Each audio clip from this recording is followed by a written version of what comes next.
Hi, this is Mohammed Chisti, Certified Public Accountant from New York.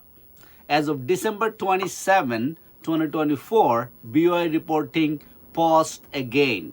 On December 26, 2024, a federal court of appeals officially reinstated an injunction blocking the reporting deadline for beneficial ownership information.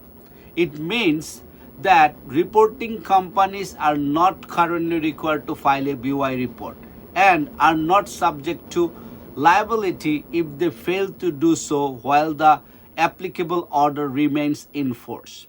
The court expedited the appeal to the next available oral argument panel, which will be held most likely during the week of January 6, 2025, based on the court's published schedule.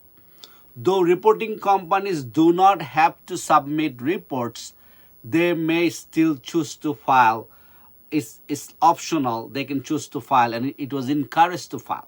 We will update you once more information become available.